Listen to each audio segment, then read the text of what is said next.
Donald threw me into a mental hospital for 3 years. When he came to pick me up, he still just lashed out at me furiously. You should really be grateful for Catherine's magnanimity. How dare you steal the keepsake her mother left her? Even throwing your filthy life to feed the dogs wouldn't be enough to appease my anger. The wedding has been postponed for 3 years, and you've been gone for 3 years. Go back and explain to Grandma yourself. He emphasized the word, gone, particularly strongly, as if using both threats and inducements, certain that I would surely oppose him. But I just smiled and said, okay, I'll explain. Donald was stunned. If you find it hard to explain, I can help you. Let's go home. For the first time in my life, I refused him. Donald didn't know that the keepsake was originally mine. He also wouldn't know that the man who once asked me to take care of Donald and made me wait for 6 years was finally coming back. Hello, everyone. Welcome to my channel. Subscribe us to read wonderful novels every day. Now the story begins. When the nanny of the Hamilton family followed the medical staff of the mental hospital to find Maggie, she couldn't control herself and stood rooted to the spot. The room in front of her was narrow and dark. Maggie, with messy hair and a dirty face, was lying on a bedboard padded with cardboard that looked like a garbage dump. If she hadn't watched Maggie grow up in the Hamilton family, she would never have believed that this was the former fiancé-to-be of the Hamilton family who had once caused a sensation in City S. At that time, from the top social circles to the roadside beggars, everyone lamented how lucky Maggie was. Now, it seemed that she was no different from the female vagrants in the urban villages. It took her a while to come back to her senses, and she sent a message to Donald's driver. Tell Mr. Donald that the young lady has been found. Soon, Donald came with Catherine. However, both of them stood at the door of the room for a long time, as if they couldn't bring themselves to step in. Maggie was woken up by the Hamilton family's nanny and taken to change clothes. When she came back, she met Donald, who was blocking the door and taking off his coat to put it on Catherine. Their eyes met. For a moment, it was Maggie who lowered her head first and avoided Donald's gaze. Donald was startled by Maggie's evasion. Then, when he saw her emaciated body that was as thin as a skeleton, anger flared up in his heart. Is there no one here to feed you? Or is it that when you had an episode, no one cleaned your room for you? You've made yourself look like this, neither human nor ghost. Is this the way you make Grandma feel sorry for you? This shout attracted many patients from the adjacent rooms to come and watch. Donald didn't know that in this hospital, the normal people were the odd ones out, because the place Donald sent Maggie to wasn't a real mental hospital at all, but just a yard in the mountains where people could be locked up as long as money was paid. Here, there were many people as normal as Maggie, either the elderly abandoned by their families or young people abandoned by their parents and relatives because they had made mistakes. The majority of people here were mentally ill, so the remaining people would also pretend to be abnormal. Those who claimed to be normal here, where food, clothing, shelter, and transportation all depended on others' moods, would be discriminated against and treated differently. If you were normal, would you have been sent here? As expected, a madman is a madman. You should eat less this meal to sober up. Maggie had heard such words countless times when she was first locked up here. Later, she gradually learned to be obedient, to act according to others' expressions, and to make herself dirty and disheveled. What human rights could those who had been abandoned by society have? Maggie didn't want to explain in the face of Donald's angry questioning. She knew Donald all too well. He only wanted to hear what he wanted to hear and would always deny any answer from Maggie. In his eyes, everything she said was just an excuse for herself. So what was the point of saying anything? Maggie lowered her head even deeper. The doctor who led them in broke the frozen atmosphere. Our hospital is on the mountain. It gets even colder on the mountain in winter, and the hospital quilts may not be warm enough. As if standing up for Maggie, he paused and said more. Those without family members sending quilts and clothes usually pick up some cardboard to cover the windows and put it on top of the hospital quilts for warmth when they sleep. And Donald had never come to see Maggie in the past 3 years, nor had he even sent any clothes or bedding. Catherine stared at the doctor for some reason, then looked around the room and suddenly laughed. It seems that you two have a very good relationship in private. The doctor touched his head, as if he didn't understand. What do you mean? Catherine hid behind Donald, like a frightened rabbit. You're helping Maggie so much. I thought you too. I'm sorry. I was just overthinking. Sister Maggie has always been very popular. The environment here is really not good. There's even co-ed accommodation. I only thought too much when I saw that Sister Maggie had a red mark on her neck. Hearing this, Donald pulled Catherine closer to him and looked around. Indeed, there were both men and women behind each door. Then he saw the red mark on Maggie's neck. This was simply absurd. Catherine almost shrank into Donald's arms. The environment is so dirty. Will Sister get sick? Donald. Although she was talking about the dirty environment,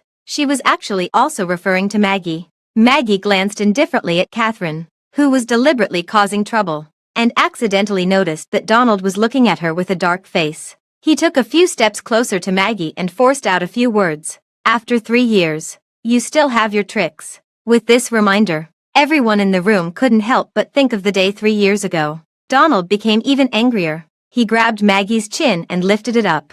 Donald looked down at Maggie from above. You should really be grateful for Catherine's magnanimity. Stealing the keepsake her mother left her. Even throwing your filthy life to feed the dogs wouldn't be enough to appease my anger. He carefully examined the red mark on Maggie's neck. After finding that it was just a scratch, he secretly let out a sigh of relief. But he didn't completely relax. He issued another warning to Maggie. If you mess around, it means you're degrading yourself. I will never touch you again. With a flick of his wrist, Maggie was like being slapped in the face and turned her head to the side. The wedding has been postponed for 3 years, and you've been gone for 3 years. Go back and explain to Grandma yourself. He emphasized the word, gone, particularly strongly, as if using both threats and inducements. Certain that Maggie would surely oppose him, Donald took out a wet wipe and slowly wiped the hand that had just touched Maggie. There was still a group of people from the Hamilton family waiting outside. He thought that as long as Maggie objected, he could use more means to suppress her and make her shut up.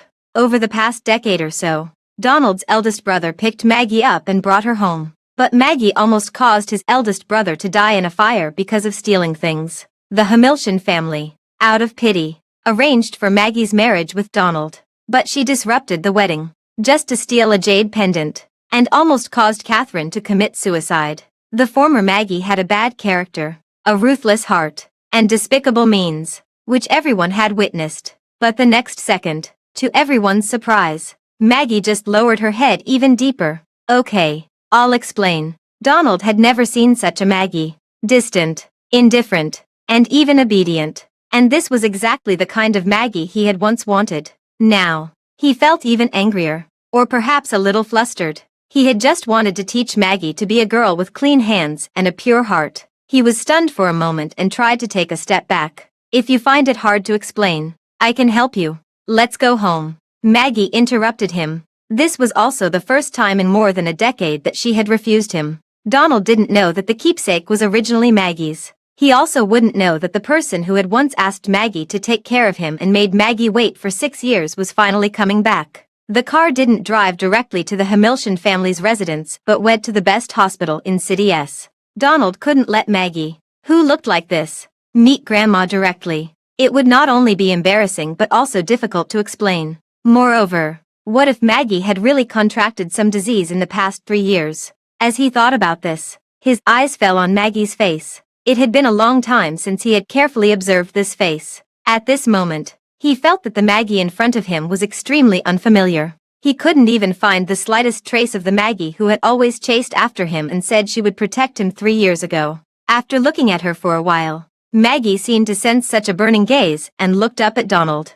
Donald was almost rooted to the spot by that gaze. It was cold, even filled with hatred. But at this moment, Maggie's face was pale, her eyes were lifeless, and her lips had no trace of blood. Donald was stared at, but he didn't feel like getting angry. Instead, he just felt as if a hand was covering his heart, and it was melting. He opened his mouth feebly. Why didn't you tell me earlier if you've been having a hard time? After saying this, Maggie smiled. Was it really appropriate for someone who hadn't sent a single greeting to her in 3 years to ask her such a question? Maggie looked at Donald with a mocking smile and turned her head to look out the window. Donald realized this later. When he wanted to say something more, his sleeve was held, and a tear fell on his hand. Catherine's eyes were sad. It will be my mother's death anniversary soon. Donald, I'm sorry. I just feel guilty seeing Sister Maggie like this. But when I see Sister Maggie, I think of my mother. I'm sorry. Maggie turned around and looked at Catherine, who was crying in Donald's arms. Catherine's tears fell in big drops. I really don't know why Sister Maggie treated me like this. I can still dream of my mother asking me why I broke the jade pendant. Donald, I don't want to live.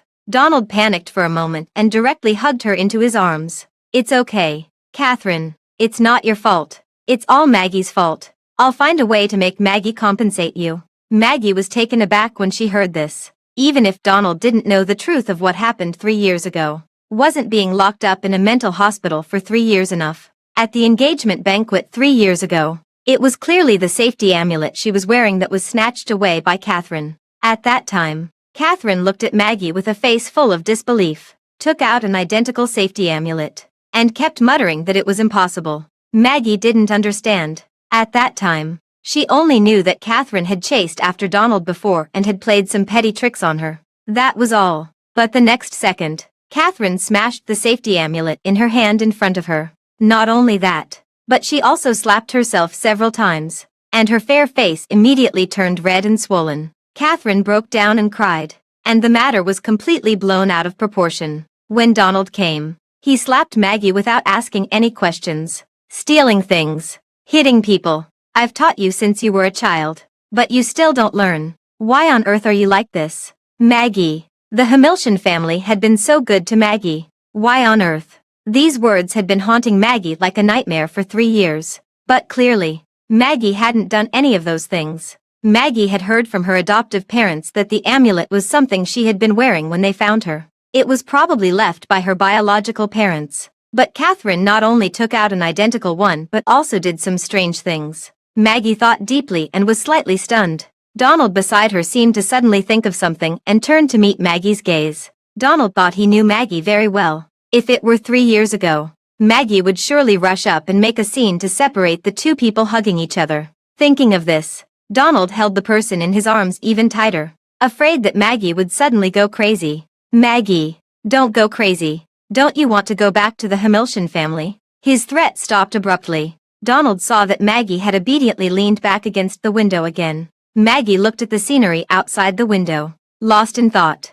Donald would never believe Maggie's explanation but would firmly believe everything Catherine said. Donald had once protected her behind him like this. But in her life, it seemed that she was always being abandoned. She had been abandoned by her biological parents since birth. Her adoptive parents later abandoned her on the street and ran away when she was 8 years old. In order to survive, she had been a vagrant for a month, begging along the street and even stealing. Like stealing bread from breakfast shops. When she was the hungriest, she would rummage through the leftovers in the restaurant's trash cans. It was that time when she sneaked into the back kitchen and was caught. The boss grabbed her by the collar and threw her out of the restaurant. Maggie fell heavily to the ground in front of the restaurant. Her internal organs ached terribly, and she couldn't get up for a long time. People around watched, and the boss cursed at her. You little slut with no mother to raise you. You come to the store to steal things every day. Everyone, come and take a look. It wasn't until the crowd dispersed that Maggie got up from the ground and sat under a big tree beside her.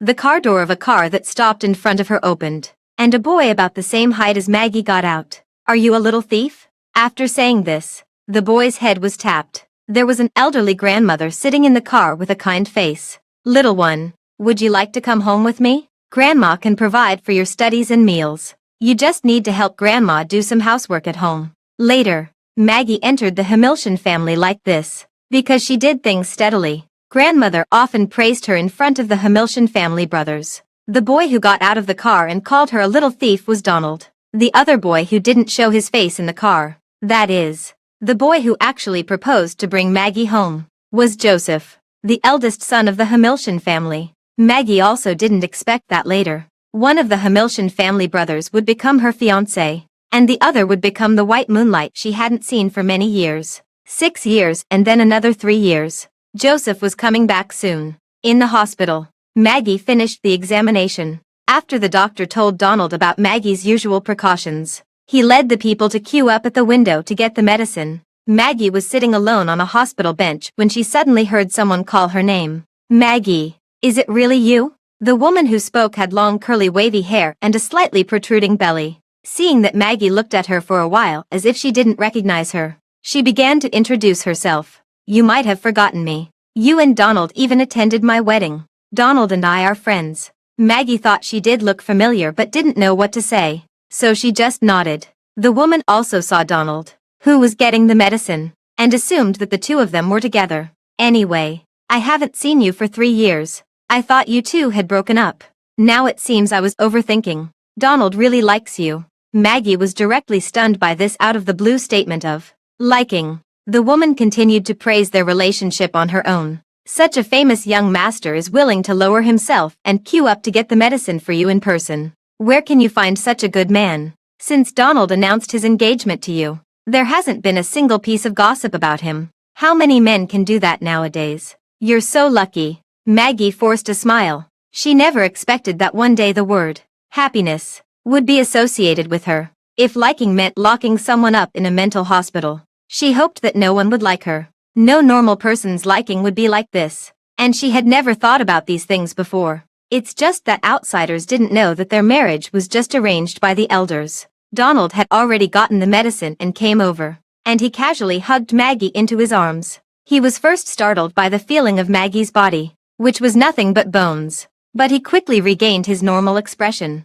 Of course, we're already engaged. Do you think I'd dump you? Maggie listened awkwardly to their conversation, feeling like an object hanging on Donald's waist for others to admire. At this moment, she was extremely certain that Donald would like anyone but her. The two of them were just acting. Over the past 3 years, she thought she had developed an iron heart. But at this moment, her heart was still aching densely, because she couldn't lie to herself that Donald had really been good to her in the past. Previously, when Maggie had a minor cold, Donald would be so anxious that he would run around and personally blow the medicine and feed it to Maggie. When Maggie had a fever and nightmares, he would hold her in his arms and soothe her. He would pay attention to her body temperature all night long and change the cold towel on Maggie's forehead. He would be the first to stand up and protect Maggie when someone spoke ill of her and wouldn't allow anyone to bully her. Donald was so good that occasionally she would think they had been in love. But she also clearly understood one thing. She didn't want to be trapped in the Hamilton family as Donald's ornament in the future.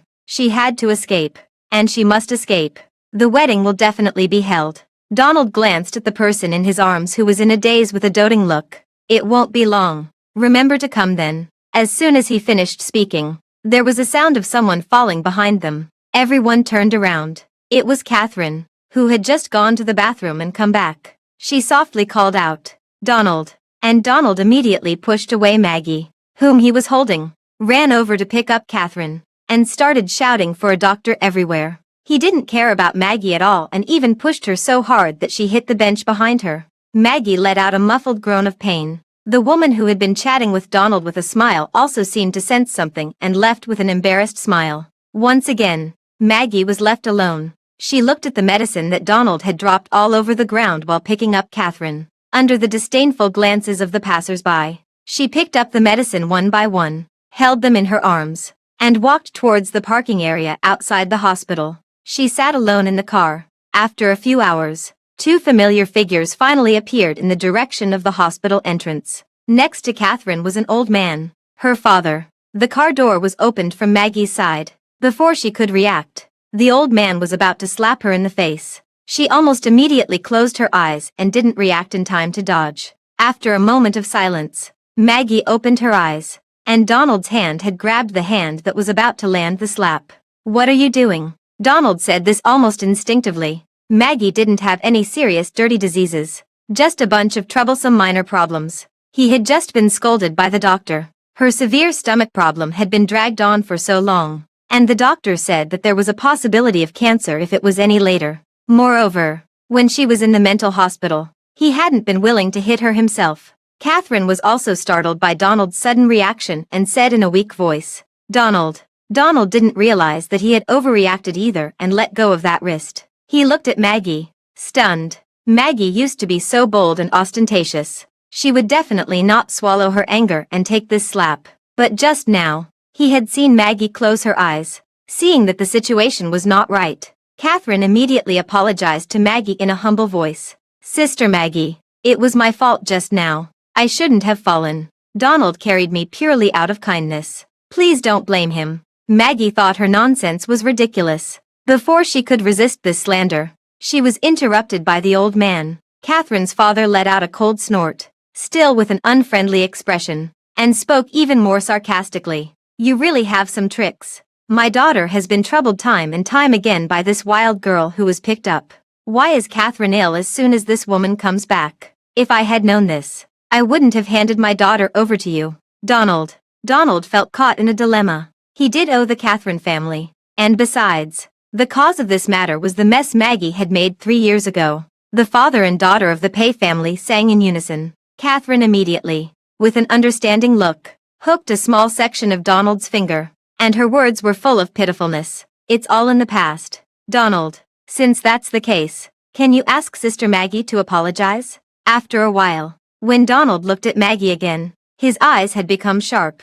About what happened 3 years ago. You have to apologize today. Maggie, that was your doing. I won't clean up your mess for you. Hurry up and apologize to Catherine. Maggie didn't show much emotion and apologized as they wished. Sorry. She was afraid that she would anger Donald again because of Catherine's matter and he would lock her up again in a fit of anger. Catherine and her mother looked at each other, as if they hadn't expected this. Only Donald clenched his fists secretly. The former Maggie would never be like this. Now he would rather believe that the Maggie in front of him had been replaced by someone from the hospital. He felt depressed again. Such an obedient Maggie was exactly what he wanted, wasn't she? Donald didn't dare to think deeply. He pushed Maggie to the inner side of the seat, stepped into the car with his long legs, sat down, closed the door, and opened the window in one smooth motion. If Catherine isn't feeling well, I'll trouble you. Uncle, I have to take Maggie away. Catherine frowned. Before she could say anything, she could only see the exhaust fumes of the car pass in front of her. She finally no longer concealed her fierce expression and cursed in place. Catherine's father didn't say anything for a while. He called the driver of the Catherine family, and the father and daughter got into the car one after another. Catherine's father sat in the passenger seat and smoked for a while, then said silently, "It really looks very similar." Catherine glanced at her father through the vanity mirror and said in an unfriendly tone, "Dad, what are you talking nonsense about?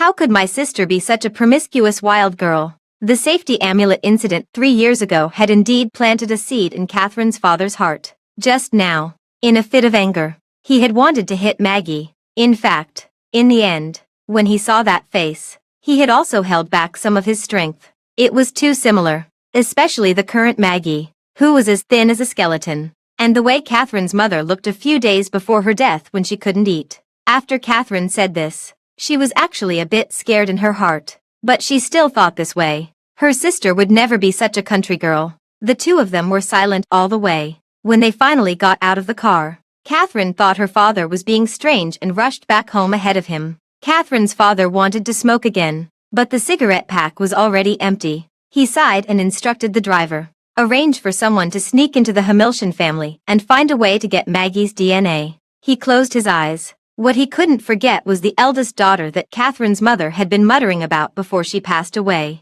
He used to be young and full of vigor. When his family's business was on the rise, he found a fortune teller. The fortune teller predicted that Catherine's mother would give birth to 2 daughters before she was about to give birth. And it turned out to be true. So he firmly believed in this fortune teller. Later, when the company was in a downturn, the fortune teller made another prediction. He said that the eldest daughter was born to be a jinx to her father and had to be sent away. No matter how much Catherine's mother cried, he still sent the eldest daughter away. However, he gave her a safety amulet identical to Catherine's. When Donald got out of the car, he saw Maggie limping. He didn't ask her directly but secretly sent someone to investigate what Maggie had been through in the mental hospital for the past 3 years. At dinner, Maggie changed into an old set of clothes. It was obvious that they were her old clothes, but they hung loosely on her. The nanny called her to sit at the dining table to eat. Maggie looked at the sumptuous dishes on the table but didn't pick up her chopsticks. Donald got up from the sofa and noticed a trace of embarrassment on Maggie's face. As he walked towards the dining table, he sized up the current Maggie and found a patch of dark purple bruise on her calf. He was originally going to get angry, but before he opened his mouth, he realized that it was he who had pushed her in the hospital. He sat down opposite Maggie and put some meat into Maggie's bowl. "Eat more, or Grandma will say that I'm treating you badly." He didn't know why, but all the kind words of concern that came out of his mouth always seemed to be distorted. But he didn't think he was wrong. Maggie was a scheming person after all. Maggie was stunned for a moment but still didn't move her chopsticks. She remembered that just now in the room, after fiddling with her phone for the first time in 3 years, she had received a large number of photos and messages from Catherine. In countless photos, it showed her and Donald traveling around the world, eating and having fun together in the past 3 years. Maggie realized that those were the places that Donald had promised to travel with her before. But the most eye-catching were the few photos of them holding hands that were sent later. However, after a while, she retracted them. Sister Maggie, don't worry. I've kept a close eye on Donald in the past 3 years. He's been with me every day. Don't worry. There's no other woman in his eyes. You two will definitely be together happily. When Maggie looked up again, she saw the nanny bring a bottle of some medicine to Donald. She didn't think much of it. Now that there were no outsiders around, some words could finally be spoken openly. Donald, you brought me back. You actually don't want to marry me, do you? What do you mean? Donald's eyes darkened, and the medicine he was holding to wipe Maggie's bruise stopped in midair. But Maggie was extremely calm. She took a deep breath and said, "Our wedding was just an arrangement by Grandma. I have no feelings for you, and you don't want to marry me either. Why don't you cancel the engagement by using the excuse of my disappearance?" The entire hall was so quiet that only their breaths could be heard. Donald's eyes became sour, and his anger suddenly surged. Maggie, the Hamilton family has treated you well. Maggie wasn't willing to back down either. She didn't understand why Donald always confused the two things. The Hamilton family is the Hamilton family, and you are you. The daughter-in-law of the Hamilton family doesn't have to be me. Could it be that you can't do without me? Catherine is still waiting for you, don't you? With a crash, the glass medicine bottle was smashed to the ground by Donald. The glass shattered and flew everywhere. What does Catherine have to do with me? Are you trying to ruin yourself? Maggie. Donald didn't know what was wrong with Maggie. Since she came back from the mental hospital, she had been constantly drawing a line between them. Now, she actually dared to suggest breaking off the engagement. Maggie was just playing tricks, trying to make him give in. Donald thought stubbornly. Maggie, I'm telling you, no matter what tricks you're playing, it's impossible, and you don't have the right to do that. Donald made a final decision and turned around to leave, not giving Maggie a chance to speak. Maggie was left there feeling depressed. It was clearly a proposal that was beneficial to both parties. What on earth was Donald's problem? After a while, the nanny cleaned up the mess and said an extra word. Miss Maggie, this medicine was originally for you to apply to the bruise on your leg. Upon hearing this, Maggie took a look. The nanny quickly lowered her head, finished cleaning up, and left. She returned to her room. The room was the same as it was 3 years ago. The furniture was in exactly the same position, and there was no dust. It was as if someone had carefully cleaned it every day. In the blink of an eye, Donald didn't come home for a week, and the nanny watched over Maggie's 3 meals every day. Maggie already had some flesh on her face. When Donald came back, he pulled Maggie to Catherine's mother's cemetery with a gloomy face. That day was the anniversary of Catherine's mother's death. When Maggie was still in the car, she received a threatening message from Catherine, flaunting her power. "Guess how Donald will deal with you for me later." Maggie quickly took a screenshot. The next second, Catherine indeed retracted the message. The weather was gloomy. Donald and Maggie walked for a while before reaching the destination. There was a group of policemen surrounding the area not far away. Catherine was standing in a slightly offside position with a knife against her neck. Donald walked forward a few steps anxiously and said in a soothing tone, trying to negotiate, "Catherine, I've brought Maggie here. Can we talk about this properly?" Catherine didn't buy it. After Donald's phone rang twice, she choked up and said, "I don't know why Sister Maggie treated me and my mother like this. I just wanted to be friends with her, but she treated me like this. I don't want to live anymore." After saying this, almost everyone's gaze turned to Maggie. Donald also took a look and quickly opened his phone to check. There were 2 screenshots of Maggie, insulting Catherine and her mother. "Catherine, you stick to Donald like a dog every day. You're so cheap. Your mother must have been killed by you. If I were you, I would have died long ago. You made me locked up for 3 years. Why didn't those slaps at the engagement banquet kill you?" Such unbearable and vulgar words filled the 2 screenshots. Donald was trying his best to hold back and took a deep breath. Then he looked at Maggie calmly. Maggie was standing in front of Catherine's mother's grave when she heard Donald say, "Kneel down and kowtow to apologize." Maggie looked at Donald in disbelief. "Are you crazy? Donald, you believe everything she says. Can't these screenshots be photoshopped? Did you get your head kicked by a donkey? Donald repeated it again, his voice leaving no room for argument. Kneel down and kowtow to apologize to Catherine and Auntie. Maggie felt as if her whole head was on fire. In full view of everyone, she took out her phone, unlocked it, and was about to show Donald the screenshot of Catherine's provocation just now. She had just found the screenshot, but before she could raise it to show Donald, Donald slapped the phone out of Maggie's hand, sending it flying several meters away. It hit a stone and shattered into pieces. He didn't understand why Maggie was still trying to argue. How had Maggie become like this?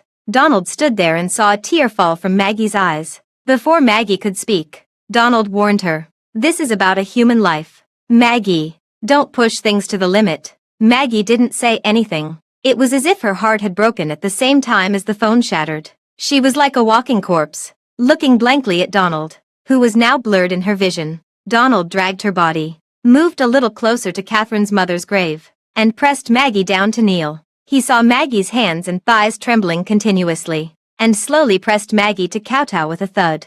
Donald let out a sigh of relief and caught a glimpse of Catherine releasing the knife against her neck. His gaze fell on the photo of Catherine's mother, and he wanted to kowtow again with Maggie. But before he could, the hand that Donald had placed on Maggie's head was suddenly twisted and broken by someone. Then he was kicked away and fell heavily to the ground, spitting out a mouthful of dark blood. Maggie turned around. Before she could see who it was, she was pulled up, wrapped in a blanket, and embraced in a warm embrace. Sorry, I made you wait too long. Maggie didn't even need to look to know who it was and called out, Joseph. Then, as if finding a support, she fell asleep.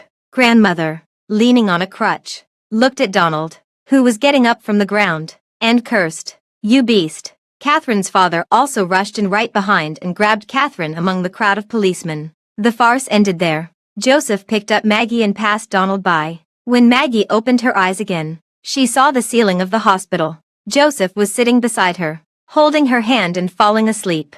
She tried to pull her hand out, but Joseph was immediately awakened. He looked at Maggie, who was looking weak, with a worried expression. Maggie was stunned for a moment, feeling as if it were a dream, and instinctively felt wronged. It wasn't me. Joseph adjusted the quilt for her and affirmed her. I know. Maggie let out a sigh of relief. Just as she thought the dream was about to end, the door of the ward was kicked open. Joseph, what do you mean? Donald had a cast on his hand and came in looking like he was coming to seek an explanation. Joseph ignored him and looked at Maggie for a while. With the sound of the crutch, Donald was beaten to his knees by the arriving grandmother. I think you should just call off this wedding. Donald was unconvinced, but Maggie, who had a weak voice, spoke first. Grandma, I'm okay. This wedding should go ahead. Everyone in the room was shocked. Only Joseph got up and left without showing much expression. Donald's heart, which had been in his throat, fell back to the ground. Grandmother didn't try to persuade her further either. She just went up and gently touched Maggie's face, which had become thin again, with pity. Child, as long as you've thought it through. After being discharged from the hospital, Maggie was extremely efficient in setting the nearest auspicious day for the wedding. She took care of the wedding invitations, the wedding dress, the makeup, the hairstyle, and the photography all by herself. Donald was more than surprised. He knew he was at fault. Catherine and her father disappeared after that day, which was enough to show that there was a problem. On that day, he just didn't want Maggie to have the burden of a human life on her in the future. He knew that any explanation would be in vain, so he would follow Maggie around when she was busy with the wedding, even though Maggie didn't pay much attention to him. When it was the last time to adjust the size of the wedding dress, Donald stood by. Maggie had gained a little more weight, and the wedding dress fit her perfectly. She was filled with emotions. Donald had imagined this scene countless times in his mind. The shop assistant also praised. This wedding dress seems to be made for the bride. It fits so well. The two of you really have a deep relationship. The groom is always looking at the bride with so much love every time. Donald's heart warmed at these words, and he looked at Maggie's reaction. Maggie just looked at herself in the mirror with a cold face and then gave a faint smile to the shop assistant. Donald felt a bit bitter in his heart. A week before the wedding, the bride and groom were not allowed to see each other, so Donald moved out. That night, a guest came to the huge house. Joseph stood on the balcony of Maggie's room and tapped on the window glass lightly. Not asleep yet. Maggie opened the balcony window and stood outside, standing in the same shadow as Joseph. I'm not going to marry him. Oh. Joseph followed her words. Do you want me to help you run away from the wedding? Maggie looked at him quietly. Joseph continued. Why should you run away from the wedding? It will also have a bad impact on the Hamilton family. Maggie looked at the man in front of her for a while. From his eyes, nose, to his mouth. Because of the fire 9 years ago. You said it. Joseph also looked at himself in the same way Maggie had looked at him and stared back at her. Then he turned around and climbed down the building, leaving a sentence. Wait for my news. Maggie went back to her room, packed up all her belongings, and carried the bags downstairs. In the backyard, Maggie started a fire and threw her things into it one by one. She became more and more sober. Some loves could only survive in memories. The next day, Joseph sent Maggie a piece of flight ticket information. It was for noon on the day of the wedding. If you've made up your mind, get on the second wedding car that comes to pick you up before the wedding leaves. He will take you to the airport. Maggie understood that Joseph was giving her an escape route. She could change her mind at any time, but she didn't. On the day of the wedding, she resolutely got on the second wedding car. The driver was Joseph. They looked at each other through the rearview mirror. Maggie picked up the flight ticket prepared on the seat. They didn't say a word to each other until they reached the airport. There was a bit of a traffic jam on the way. After leaving the wedding car procession behind,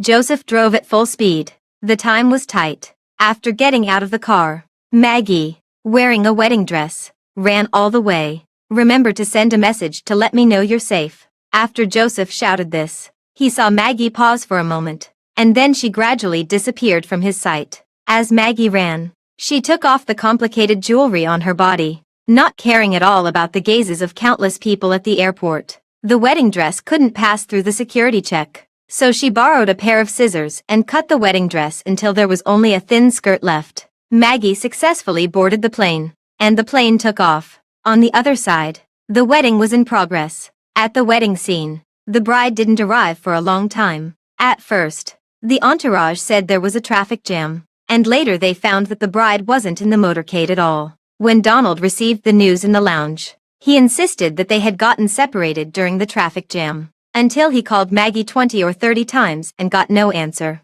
And later her phone was directly turned off. The wedding guests also felt that something was wrong and started talking among themselves. It's been almost an hour. Is this wedding going to continue or not? I don't know. If it's a traffic jam, it can't be this bad. It's not even rush hour. The bride is Maggie from 3 years ago. She was so outgoing before. Maybe she's not getting married again. With the, I see, expressions on everyone's faces, Donald hid in the dark, and his face became uglier and uglier. Finally, someone came to report to him. Miss Maggie got on a car that was heading for the airport. Many people have already taken photos of Miss Maggie running for the plane in a wedding dress at the airport, and it's already becoming popular online. The license plate number of that car is. The person hesitated, avoided Donald's gaze, and didn't say anything further. Donald, who had been covering his face in a daze, suddenly became furious. He grabbed the collar of the person and growled in a low voice.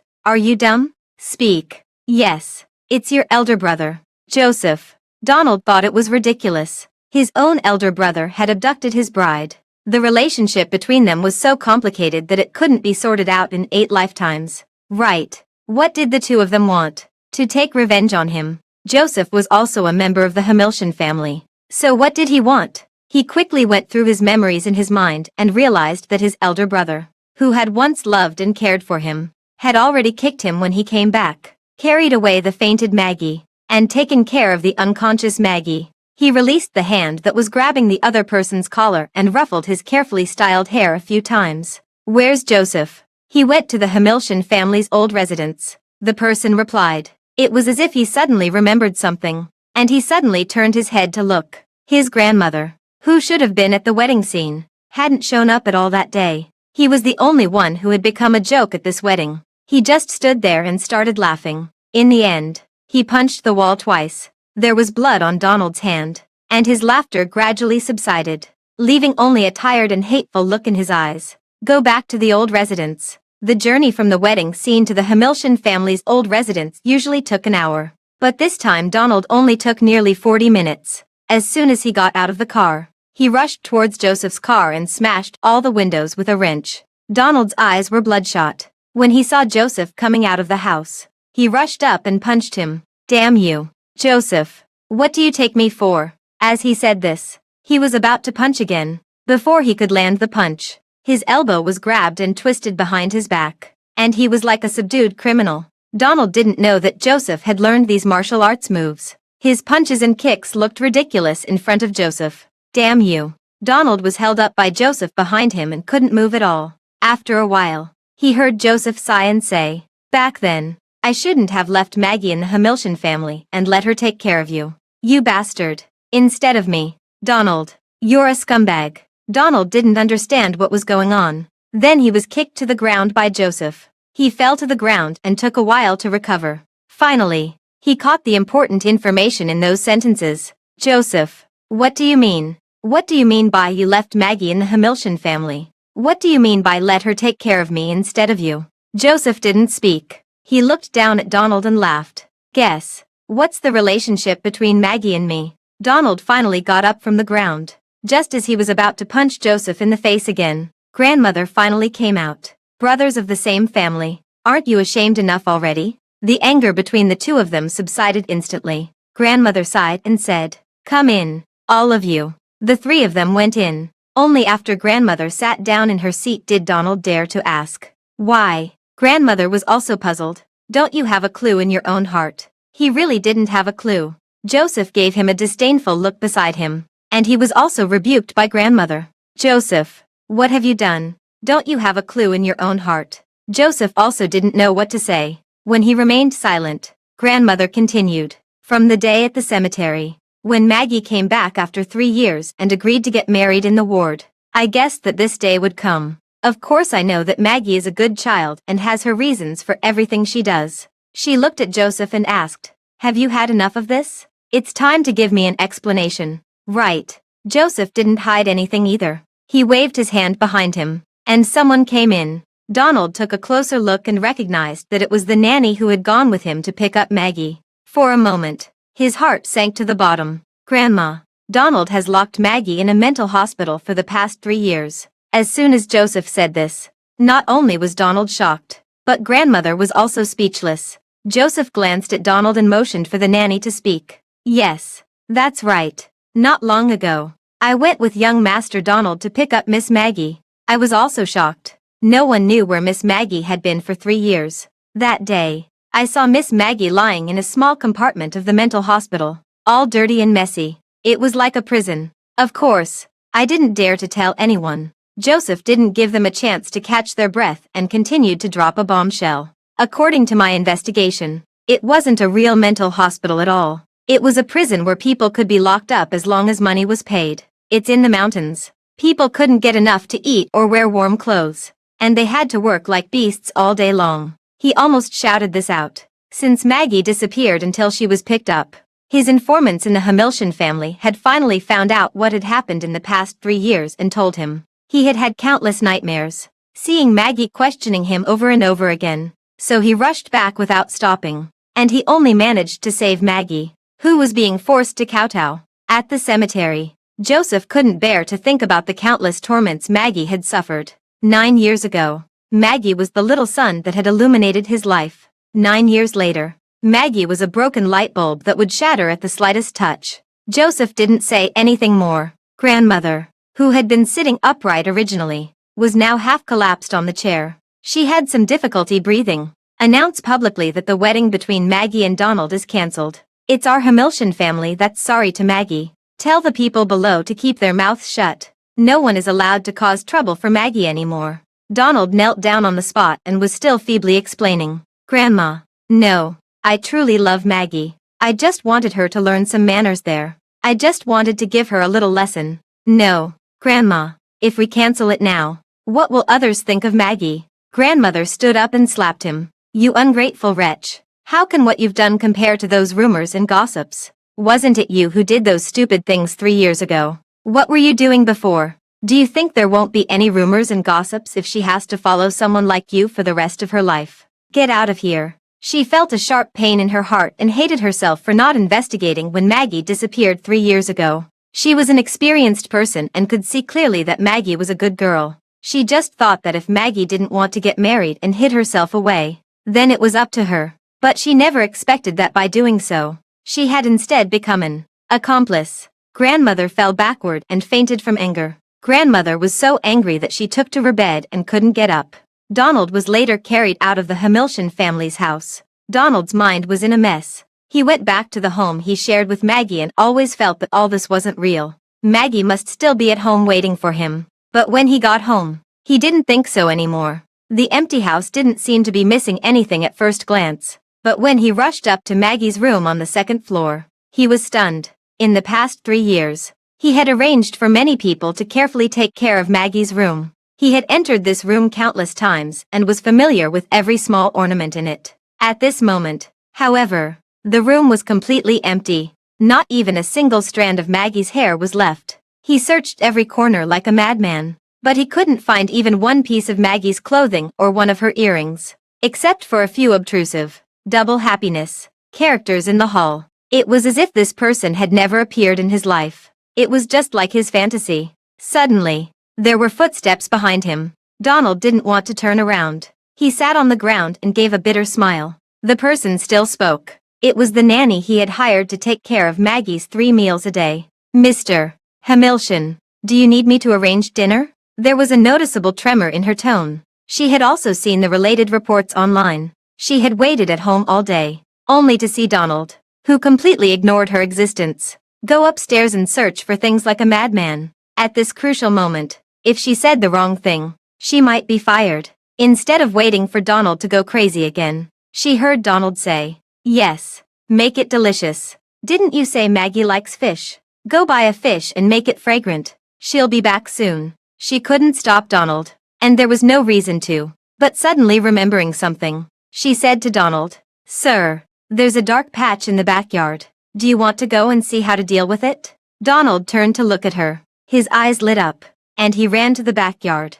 Those dark things were unrecognizable, always the traces left by something that had been burned. Donald didn't mind getting dirty and reached out to rummage through the pile of ashes. There was a piece of corner of a garment that hadn't been completely burned, and there was also something that could barely be recognized as a ring. Donald recognized the corner of the garment. It was the embroidered shirt that Maggie had custom-made for him at the engagement banquet 3 years ago. The other ring was the wedding ring that Maggie should have put on his finger herself today. It had lost its original pattern and shape, but it could still be worn with some effort. Donald squatted on the ground and forcefully put the ring on his ring finger. He remembered that there was a camera in the backyard. He immediately stumbled back into the house and took out the iPad to check the surveillance. As expected, he saw Maggie in the surveillance. The surveillance was blurry, but he could tell that Maggie had no expression on her face. She dragged a bag of things downstairs to the backyard and then started a fire. She began to throw things into the fire one by one, including the handicrafts she and Donald had made together and the paintings Maggie had drawn of him. Donald watched like this. At first, he was smiling, but then he started crying while smiling. Maggie was so heartless that she actually burned all their memories in one fire. He also saw the way Maggie put on makeup and wore the wedding dress for him at the end. He kept watching the surveillance of Maggie's last moments in this house until the nanny called him to eat the fish. He went downstairs and at the same time found the surveillance of Maggie eating fish and ate the fish with it. He took the first bite, then looked at the fish in the bowl and didn't take a second bite. Maggie didn't like fish 3 years ago. She always thought fish had a fishy smell and couldn't stand it. Why did she suddenly like fish? Remembering what Joseph said today about the problems in the mental hospital, he couldn't help but clench his fists. After a while, Donald turned around and made a phone call. "I asked you to investigate Maggie's records in the mental hospital for the past 3 years. Have you found anything?" Donald was shocked by the negative answer from the other side. A month had passed, and his people hadn't found anything. The person on the phone continued.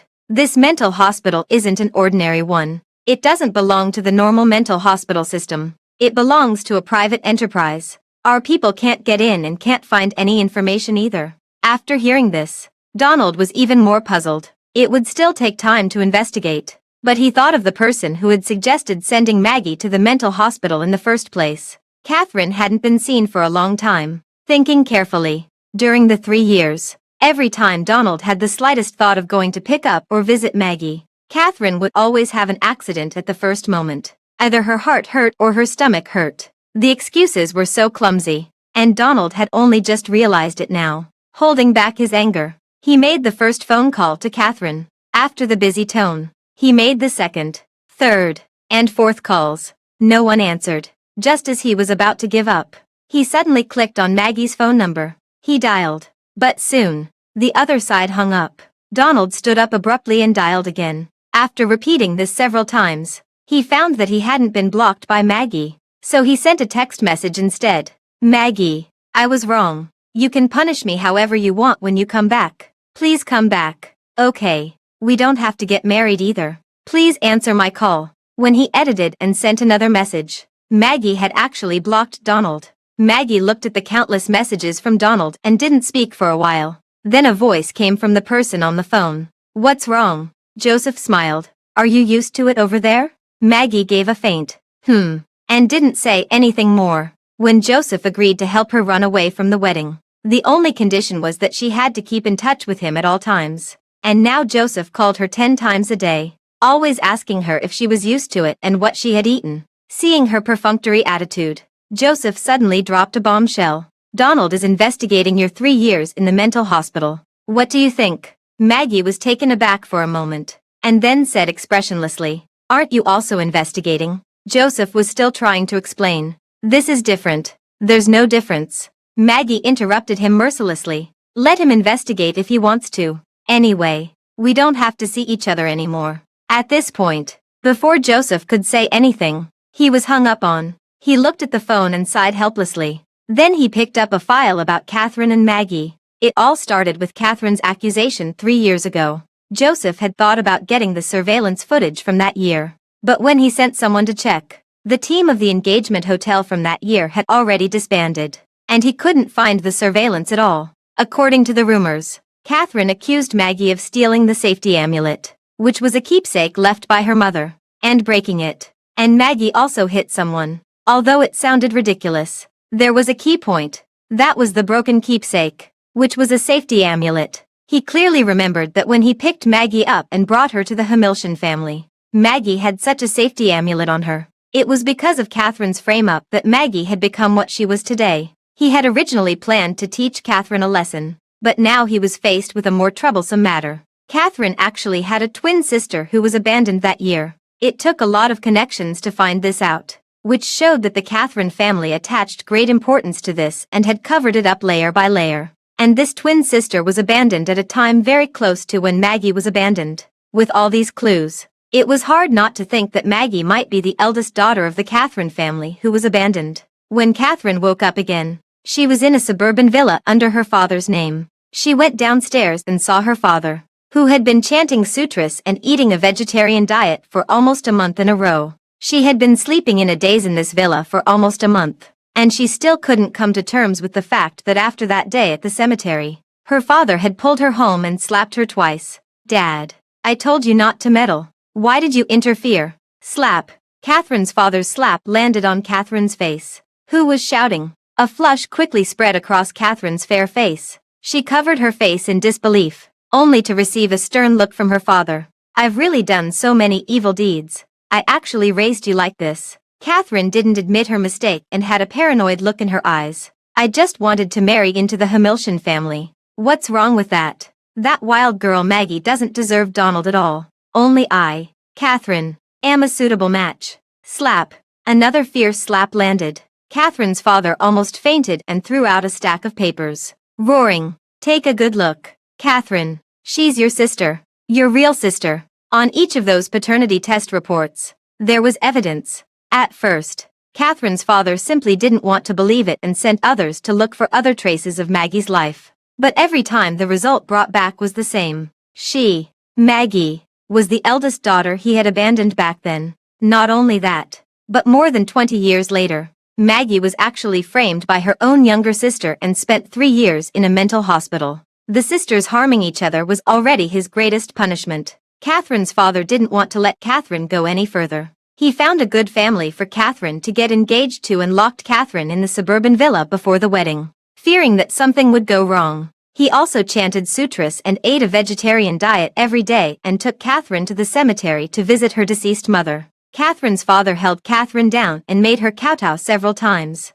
explaining to Catherine's mother and begging for forgiveness from heaven for the sins he had committed. He said, "None of us in the Catherine family are worthy of Maggie. You must be very anxious watching from heaven. Please bless us." The last sentence, Catherine's father said to Catherine's mother. He only hoped that after Catherine successfully got married, he could apologize to Maggie in person. But Catherine didn't want to understand her father's actions. She only wanted to marry Donald, even if Maggie was her sister. It was false to say that she didn't regret what she had done, but it had already happened. At worst, she could apologize and make amends later. It was definitely not right to lock herself up in this desolate place and wait for a man she had never met to marry her. That night, as expected, Catherine's father sent a group of people to guard the door, the walls, and every corner, and he went to the company. Catherine first sneaked into the study and found her phone. As soon as she turned it on, countless call records from Donald popped up on the screen. Catherine was overjoyed.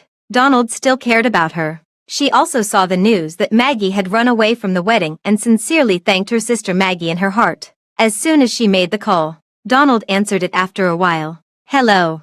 Donald had been drunk all night since he was blocked by Maggie, and he was still drunk at this moment. But Catherine thought that Donald was too heartbroken for her. She immediately explained, "Donald, my dad locked me at home. I didn't mean to not answer your phone." After saying this, it seemed that the person on the other end of the phone was stunned for a moment. Finally, he said word by word, his voice also filled with disbelief. "Catherine." Catherine instinctively, Ed.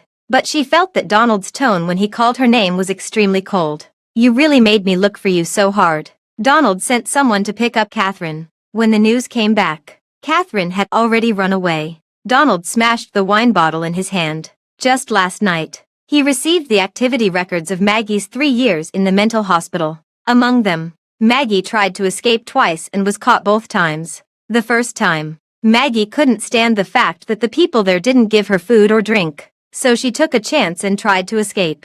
But she didn't even manage to climb over the wall before she was caught and starved for 2 days. Seeing that she couldn't escape, Maggie thought it was an ordinary mental hospital and just followed the activity schedule every day. But after a while, it was obviously not right. Occasionally, a group of people would come to the mental hospital and select people from among them. Maggie was selected and taken to the back mountain of the mental hospital. Each person was given a hoe. She thought it was ordinary farming work, but the next second, someone started screaming. Maggie realized that most of the people selected were girls. Several men were attracted by Maggie, who was the cleanest among them, and pounced on her. "You women are quite feisty. Let me teach you a lesson." Maggie refused to give in and used the hoe to fight against the people who pounced on her. Her clothes were torn to shreds, and because she fought back, Maggie was slapped several times, and half of her face was swollen high. In the end, Maggie knocked someone out, and the matter almost caused a death.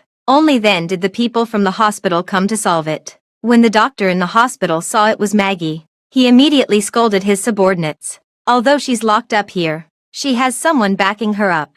Don't go too far." That night, Maggie picked the lock of her room and climbed over the wall. Even though there were glass shards all over her body bleeding and several flashlights were shining behind her, Maggie didn't stop.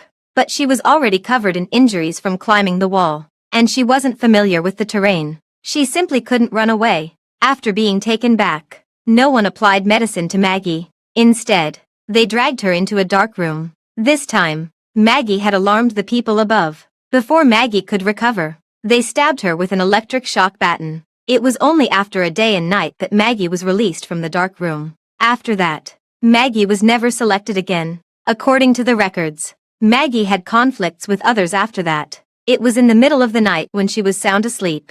The uncle who was imprisoned next door picked the lock and came to Maggie. "No one who comes in can get out. Be in a relationship with me, girl." As the uncle spoke, he pressed himself on Maggie. "If you have a child, maybe you can go out and give birth. Then you can also go out and see the outside world. Don't you think so?" Maggie endured it for a while and finally managed to reach the red brick hidden under the bed. She smashed it directly on the man's head, almost killing him. The hospital didn't take much action, They just locked Maggie in the dark room for a few more days and transferred the man to a farther ward. Just thinking of this, Donald felt suffocated. When he picked Maggie up and took her home, Maggie was just a skeleton. How did she manage to avoid those people? And this was just the tip of the iceberg of what he could find out. How did Maggie get through those 3 years? Donald numbly opened a few more bottles of wine. It was all Catherine's fault. Catherine wasn't that stupid either. She noticed that Donald was obviously in a bad state at the moment and quickly hung up the phone.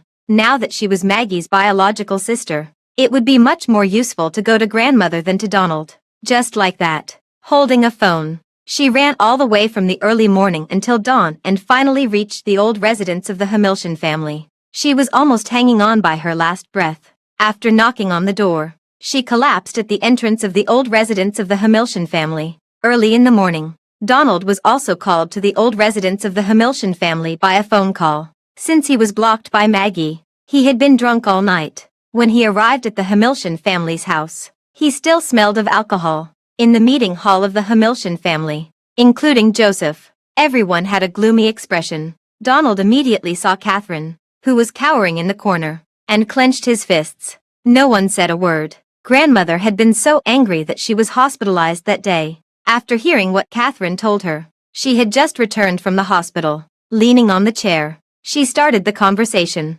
"Everyone is here." Grandmother looked at the trembling Catherine. "Repeat exactly what you told me just now." Catherine didn't want to make the matter bigger at all. She just thought that since grandmother had taken in Maggie for so many years, even relying on this, she could stay in the Hamilton family for a few months. But now it was clearly going to put her on the spot. She shrank her neck and decided to go all out. "Sister Maggie is my biological sister." Donald, who had been staring at her intently, was stunned by this unexpected sentence. "What the hell are you talking about?" Joseph had a serious expression and didn't say anything. Catherine continued. "My dad told me. We've already done a DNA test, and there's no doubt about it. He arranged a random engagement for me and wants me to get married. I'm now in a desperate situation. Meg, sister is also missing, so I came to you for help."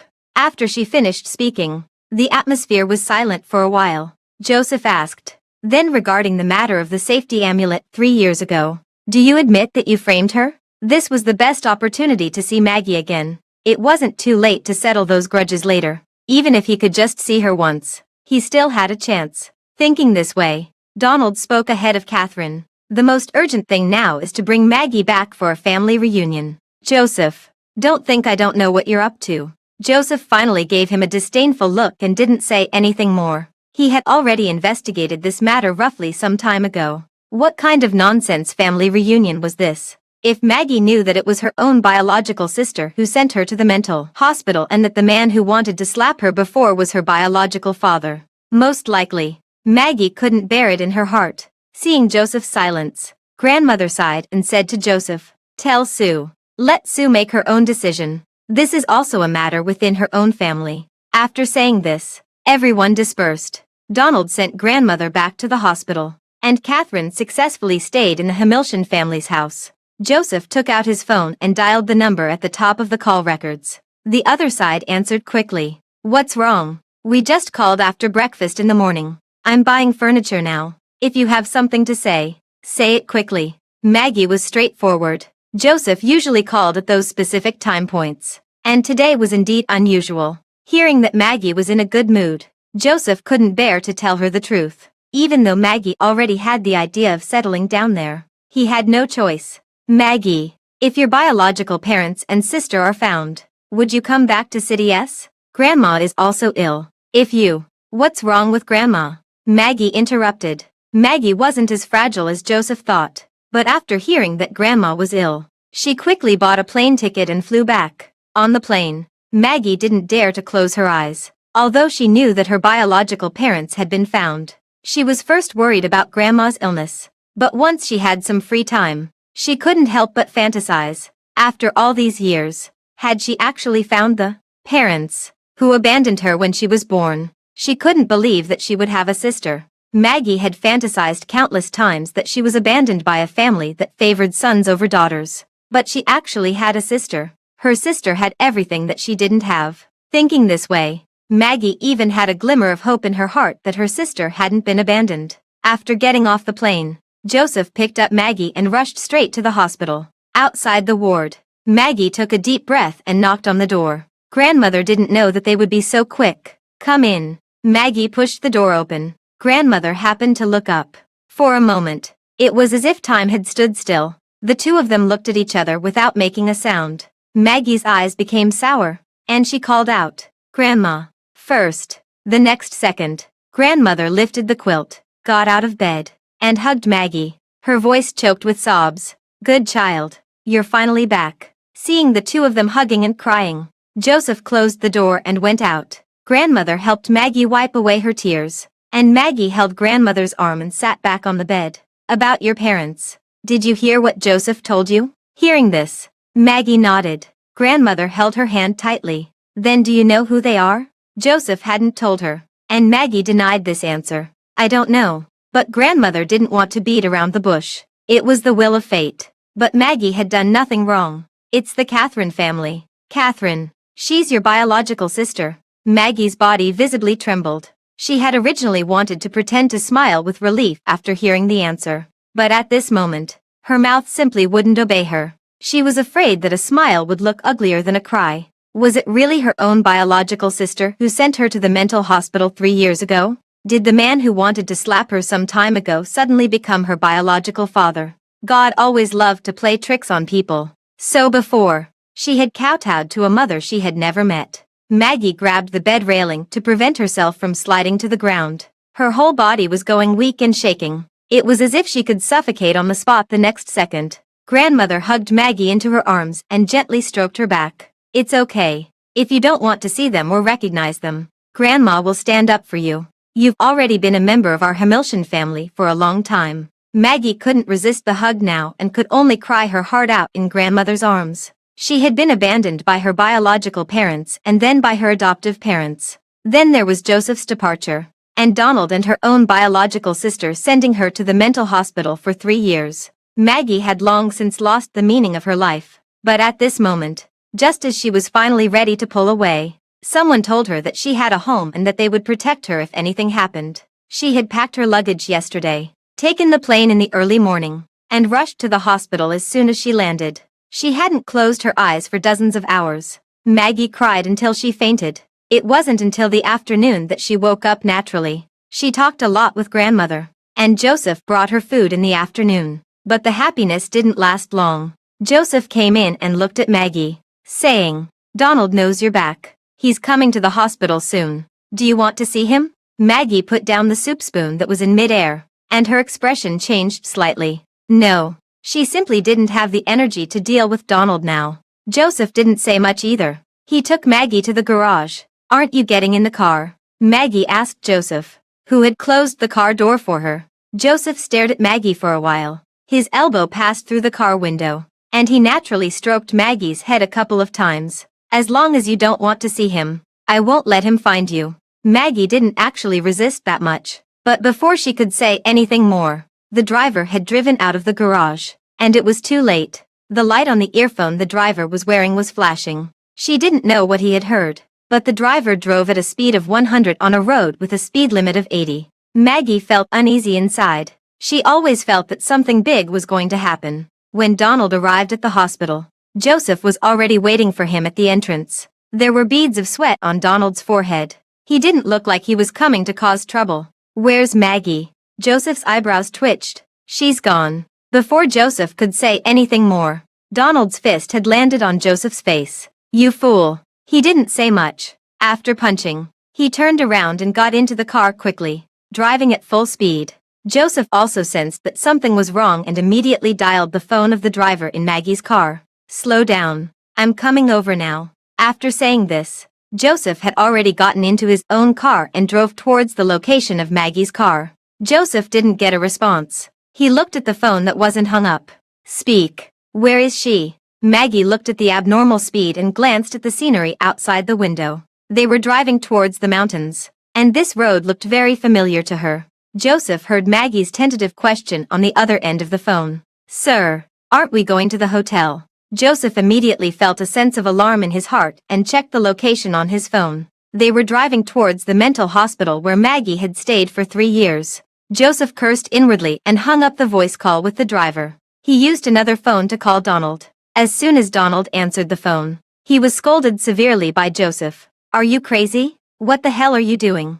Donald didn't say anything and concentrated on increasing the speed of the car a bit more. As early as half an hour ago, he had received the news. Since he found out that Maggie had suffered in the mental hospital for 3 years, he had started to investigate the forces behind it. But he didn't expect that before he could take any actual action, his subordinates had alerted the enemy first and were instead exposed in the enemy's sight. As soon as the news that Maggie had returned to City S spread, the people over there took action. Even if Donald thought with his kneecaps, he could guess what the other side wanted to do. After thinking for a while, he said to Joseph on the other end of the phone, "It's the people from the mental hospital. I'll be there soon. You go and contact the people behind them and negotiate. We can talk about anything. Just don't touch Maggie." He hung up the phone after saying this in one breath. After hearing this, Joseph's heart was in his throat. He couldn't help but run a red light. His phone still occasionally transmitted Maggie's voice. "Sir,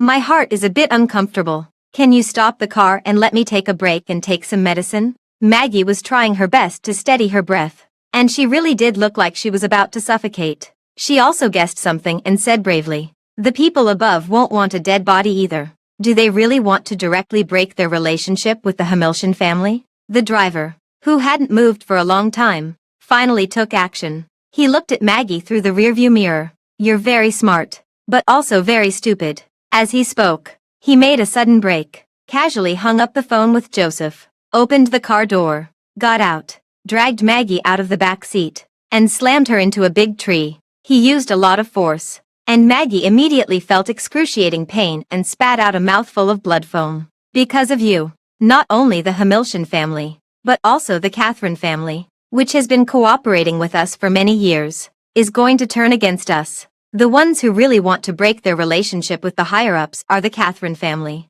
Maggie could hardly think. The driver had already approached her, tied her to the tree, and waved a bottle of medicine in front of Maggie's nose. Why?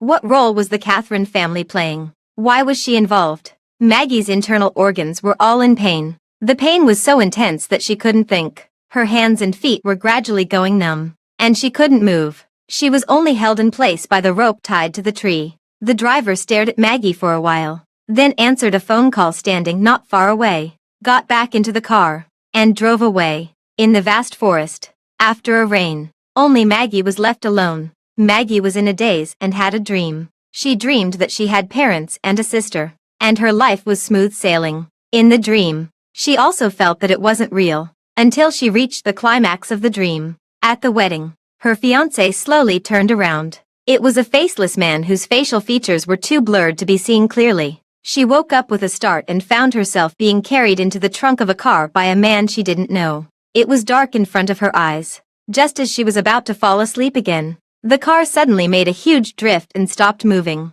Maggie's head hit something in the trunk. When she opened her eyes again, the trunk had been opened. The car started quickly, and Maggie was thrown out of the trunk. She fell to the ground and opened her eyes blurrily. Now she was by the side of a three-way intersection. The front of a white car was completely caved in, and it was still desperately crashing into the black car from which she had just been thrown out. With great effort, she sat up and realized that the rope on her body had also been cut with a knife. It took her a while to recognize that the white car belonged to Donald. The white car crashed into the black car again with great force, and the loud explosion made Maggie's whole body tremble. The person in the black car cursed and stuck half of his head out. "Are you crazy? I've already returned the person to you. If you keep crashing, do you want to die together with me?" Maggie's eyes became sour, and with great effort, she shouted, "Donald." Donald turned his head and looked at her. Only after a closer look did he find that there was blood on Maggie. He tried to open the car door,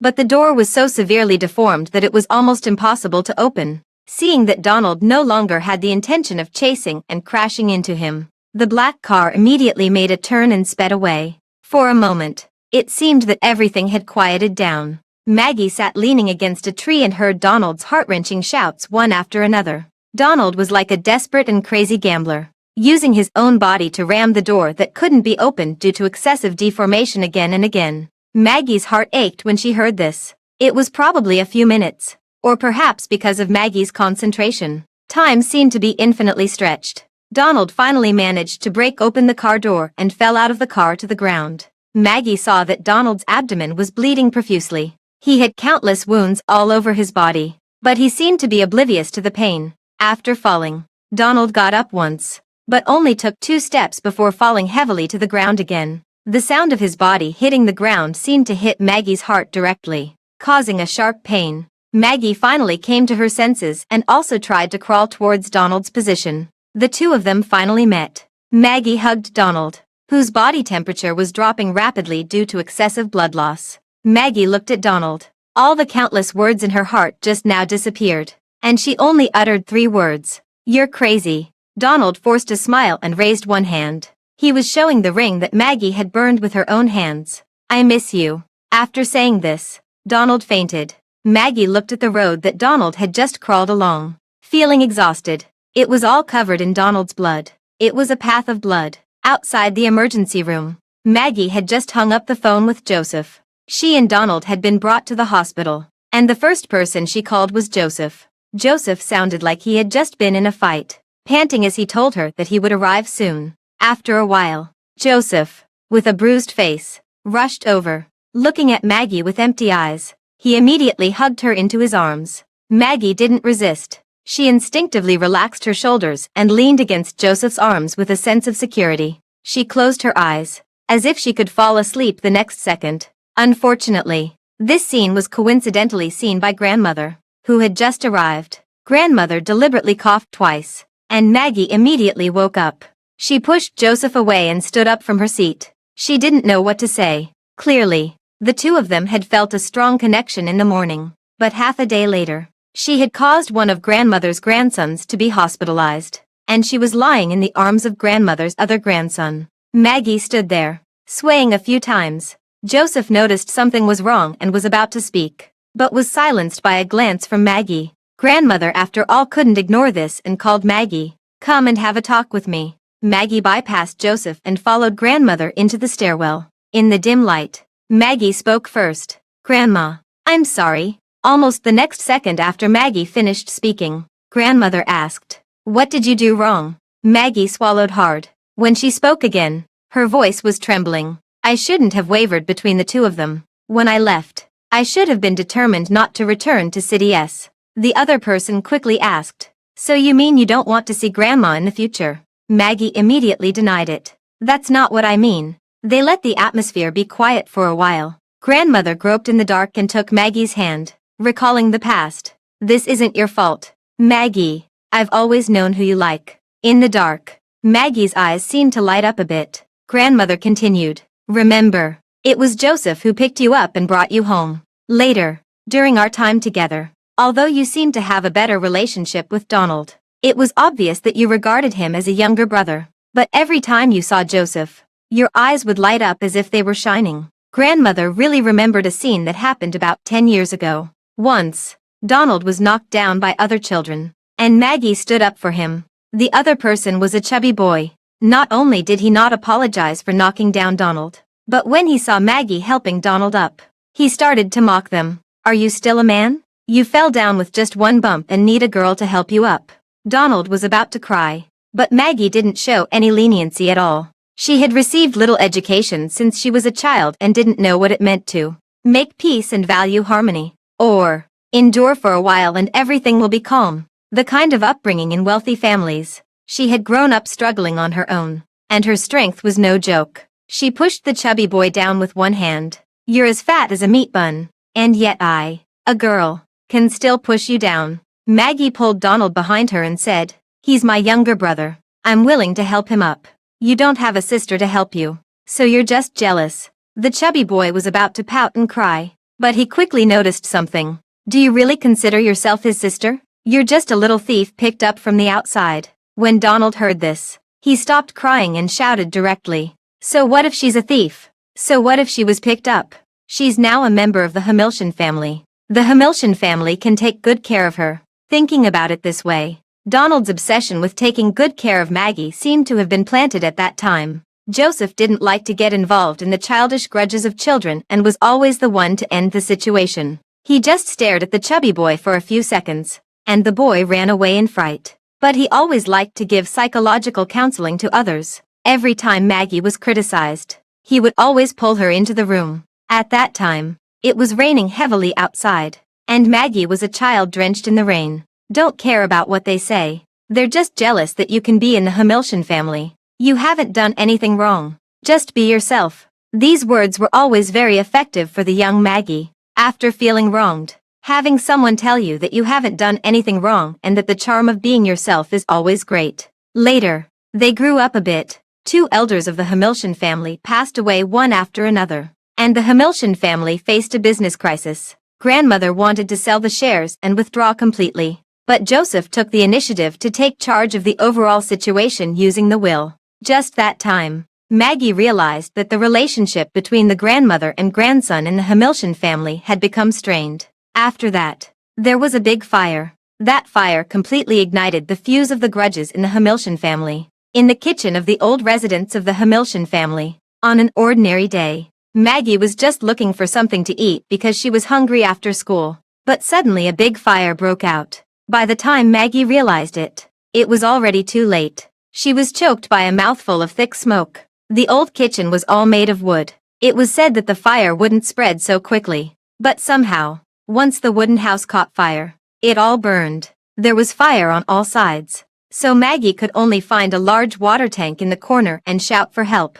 I don't know how long it had passed, but Maggie started to have difficulty breathing. Then, as if by coincidence, Joseph appeared in front of Maggie. He was wearing a wet sheet on his body. He woke up the drowsy Maggie, picked her up, and rushed outside. However, when they passed a threshold, the door frame happened to fall down. It landed precisely on Joseph's back. For a moment, both of them fell heavily to the ground. Joseph came into direct contact with the burn-through wood, and there was no uninjured flesh on his back. He took a sharp breath, endured the pain, and crawled out from under the wood, collapsing weakly in front of Maggie. Maggie couldn't react, still in the situation of trying to escape from the fire. She pulled Joseph several times. Get up quickly, Joseph. But Joseph didn't move. Instead, he took out a ring and called out, Maggie, weakly, take good care of Donald for me. As he spoke, he put the ring on Maggie's ring finger. When Maggie recalled this,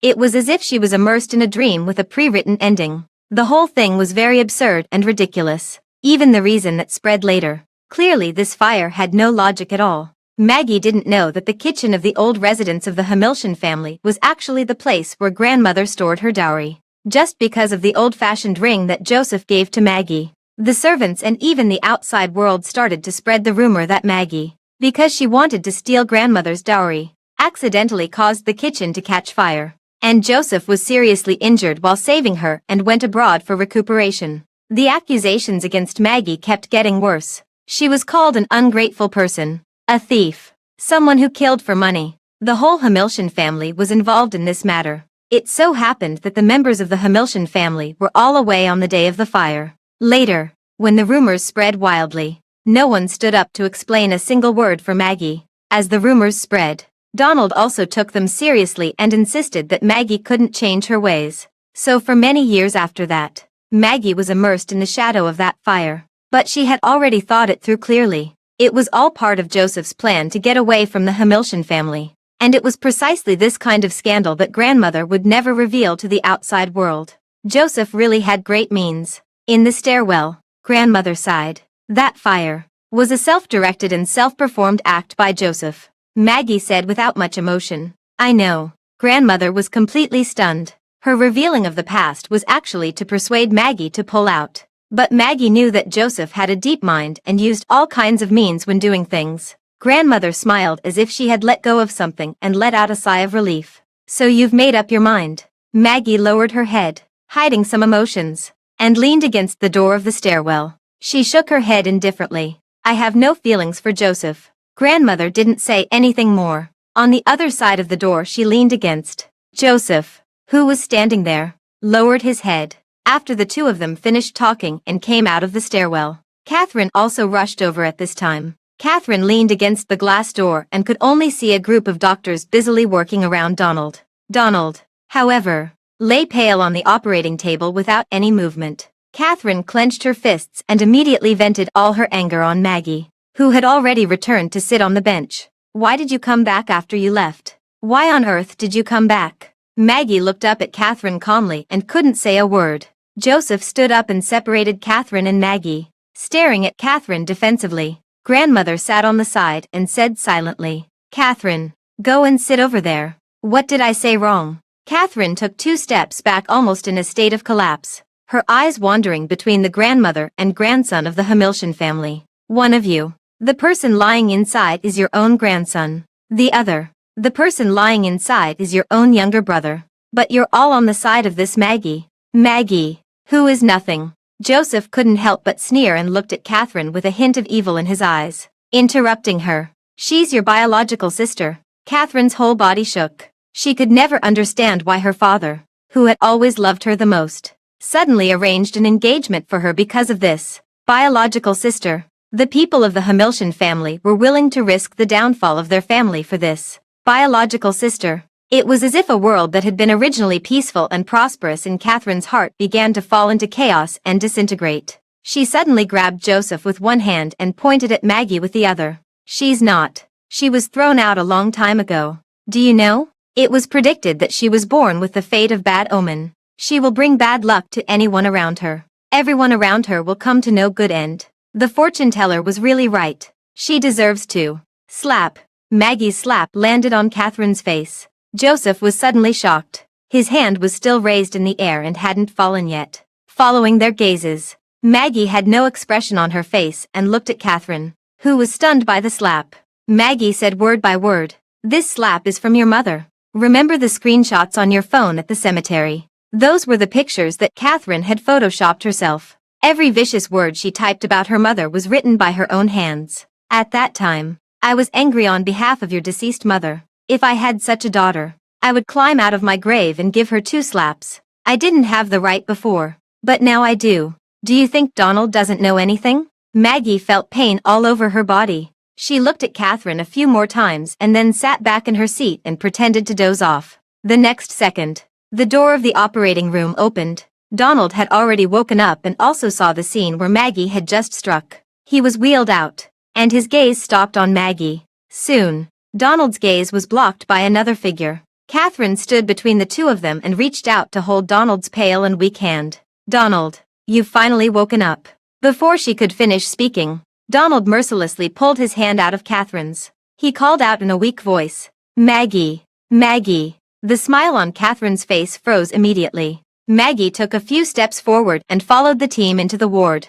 In the ward, Catherine rushed to Donald with red eyes. "Donald, I didn't know anything before. I'm not like that. You were fine before. When you get better, we'll be like before, traveling everywhere and going to all the places we haven't been." Catherine didn't say anything more. She saw Donald raise his eyes and look at her, expressionless, like a cold machine. Donald had never looked at her with such eyes before. Catherine was completely panicked. Donald, I was wrong." Before she could finish, she saw Donald's lips move. "Get her out of here. I don't want to see anyone from the Catherine family." Catherine didn't want to leave, and it ended up being an unpleasant scene. She was carried out of the ward by 2 security guards and thrown out. Catherine was thrown to the entrance of the hospital. Her hair was in a mess, and she no longer had the bright and beautiful appearance of the daughter of the Catherine family. Even passers-by who saw her could say a few words like, "Crazy person." Maggie stood by the window of the ward,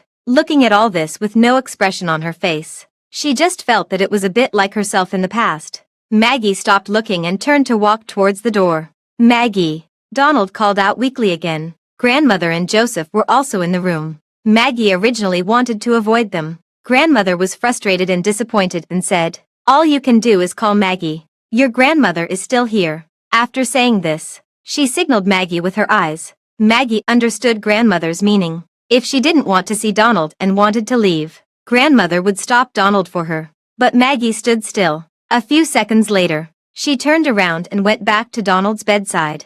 Joseph raised his eyes and took a look. Maggie looked at Donald. "If you have anything else to say, say it all at once." Donald didn't explain anything. He just asked, "Do you still hate me?" "No." Maggie's words were concise. Seeing Donald nod, Maggie immediately left the ward. It was as if she had finally regained oxygen and was gasping for breath. She had dreamed of Donald's face countless times during the 3 years. Whenever she had such a dream, the next second she would feel as if she was being pressed down by a cage. Even after so long, she would subconsciously resist. But they had so many beautiful memories in the past. And this time Donald had risked his life to save her. Their relationship was too complicated.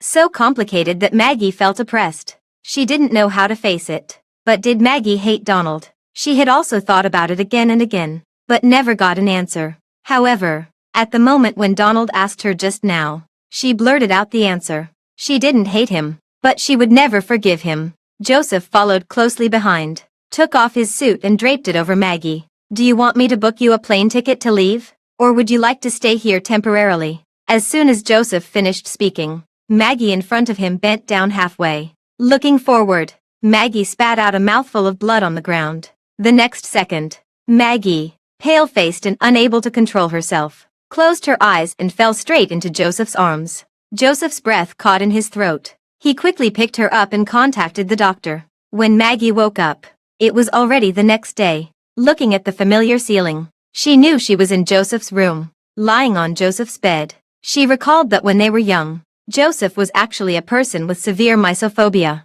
which was one of the reasons why he didn't like to play with those children. Donald once played house with Maggie and accidentally entered Joseph's room. Donald just sat on his bed, and Joseph packed up the bed sheets and quilt covers and threw them out. At that time, Maggie had just come to the Hamilton family not long ago and thought that Joseph was just a difficult young master to serve. But on a certain rainy day later, Joseph had comforted Maggie, telling her not to listen to others and to be herself. The sound of the rain outside the window fell into Maggie's ears. Lying in the warm room, she heard the conversation between Joseph and others. The young lady must have fallen from a high place or suffered some kind of impact. Her internal organs are all damaged. We also detected the components of hallucinogenic drugs in the test results, which is also part of the reason why the young lady fainted and didn't wake up. Joseph's voice was cold, but there was a hint of panic. How to treat it? Will there be any sequelae? Actually, the injury is not serious. She just needs to rest quietly. The reason for spitting blood is that the young lady had strenuous activities after being injured yesterday and endured the discomfort all the time. As for the sequelae, it still depends on the degree of recovery later. After hearing this, Joseph waved his hand and brought a bowl of freshly cooked porridge into the room. Maggie looked towards the door and met Joseph's gaze. Maggie forced a smile and said, "Joseph, it turns out you're so worried about me." Joseph fed Maggie the whole bowl of porridge. When he put the bowl down and came back, Maggie had already unlocked his phone. Maggie was so focused that she didn't notice that Joseph had already sat down beside her. Joseph also sensed that something was wrong with Maggie and looked at the screen. It was the trending search page, and the most eye-catching was the title at the top. The whole process of a certain Miss K's self-directed and self-performed act. Such an inexplicable title had actually made it to the trending search, and the comments were all in unison against it. Now anything can be on the trending search. Who is this person? I don't know. It's obvious that someone paid for it. Clicking into the blog video, Maggie was stunned, and Joseph also furrowed his brows. It was a surveillance video. Everyone except Catherine had their faces blurred. Memories flooded into Maggie's mind in an instant. She recognized it at a glance and would never forget that this was the day of her engagement with Donald 3 years ago. Maggie leaned on the railing on the second floor. Catherine looked at Maggie with ill intentions twice. When she came forward to strike up a conversation, she changed her expression. "Sister Maggie, you're so happy." Maggie turned around and saw it was Catherine. She originally wanted to smile and thank her, but Catherine fixed her eyes on the safety amulet in Maggie's hand. Maggie didn't have time to be polite. Catherine grabbed the safety amulet from Maggie's hand. Catherine said in an unfriendly tone, "Where did you get this thing?" But it seemed that she didn't need Maggie's answer. She lowered her head again and took out an identical safety amulet from nowhere. Maggie was so shocked that she couldn't speak. "Why do you also have?" Crack. Before Maggie could finish speaking, her safety amulet was shattered by Catherine. Catherine quickly put away her safety amulet and gave Maggie a fierce glare. "It's impossible. This can't be true. You're just pretending." Maggie was stunned by this series of actions and squatted down to pick up the fragments of the safety amulet. Slap, slap, slap. There were several slapping sounds. Maggie looked up and saw Catherine slapping her own face until it turned red. Everything was so inexplicable. Maggie didn't have time to be sad about the broken safety amulet. Then Donald and the others rushed over. Seeing Donald, Catherine burst into tears in an instant and started snatching the fragments from Maggie's hand. During the scuffle, she cut her hand. Donald quickly separated Maggie and Catherine. Catherine took the initiative and cried pitifully. "Donald, this is the only keepsake my mother left me. I don't know why Sister Maggie would do this. Just because I liked you before. Is Sister targeting me like this? Mother will definitely blame me. I'll go see her." As she spoke, Catherine was crying so much that she was on the verge of a breakdown and was about to climb over the railing on the second floor. Everyone exclaimed. But before the next second, Donald hugged her back. Catherine nestled in Donald's arms and cried.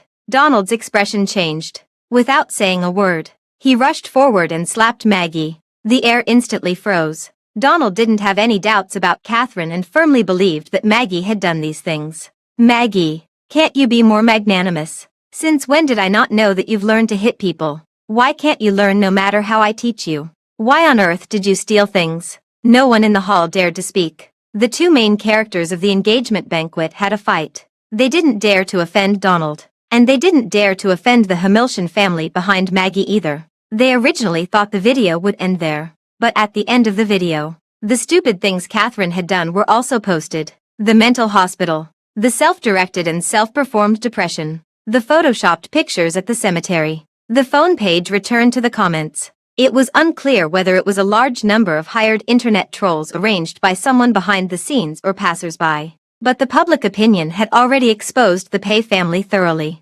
Almost everyone was condemning Catherine. Joseph helped Maggie close the phone and stroked her head.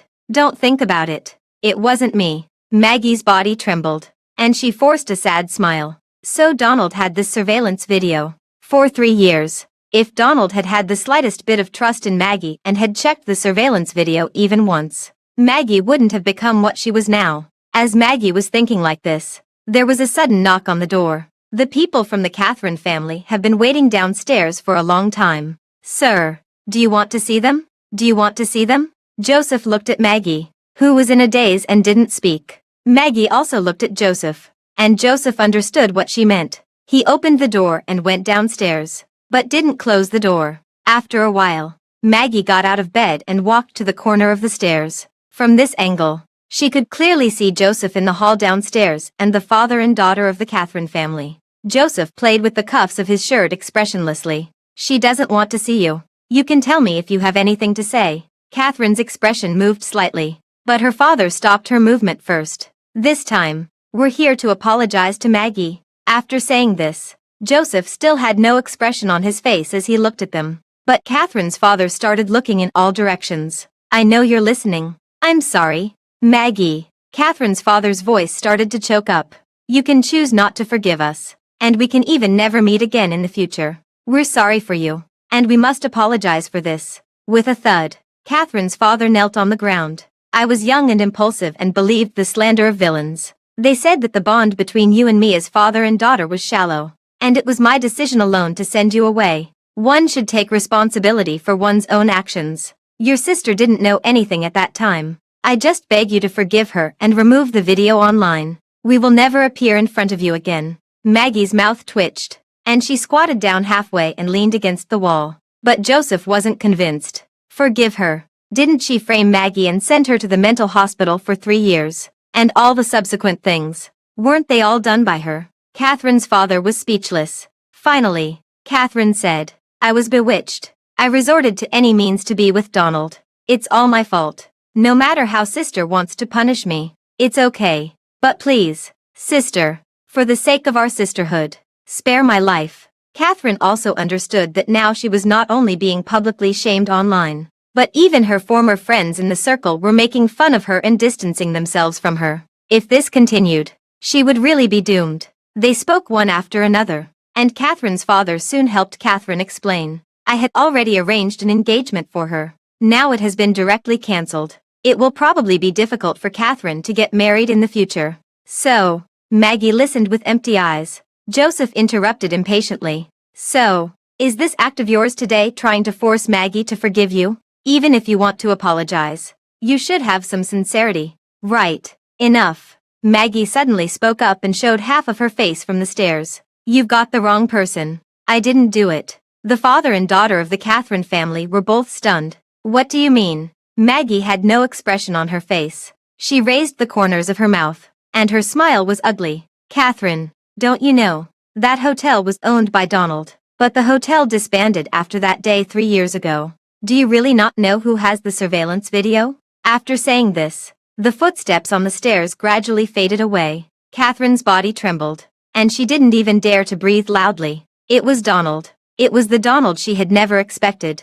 Catherine didn't know how she was dragged out of Joseph's house by Father Pay. When she regained consciousness, she was already in the car on the way home. It was really Donald. Catherine mumbled to herself and suddenly laughed. All these years, it was as if she had been in an unreal dream. She first met Donald at the entrance of a bar. A very cliched plot. Catherine was there to pick up a friend, but was harassed by a drunkard on the roadside. It was Donald who passed by and helped her. To express her gratitude, Catherine invited Donald to have a drink. Donald didn't seem to be in a good mood at first. After a few drinks, Donald stared straight at Catherine. You're really nice. Catherine's face felt a little hot. What? Donald took another sip of wine and told Catherine the story of him and a woman. In Catherine's view at that time, that woman was his not-so-nice fiancée, Maggie. Donald said that he really liked his fiancée, and he hoped that his fiancée could be as gentle and obedient as Catherine. He also said that Catherine was actually more likable than that woman.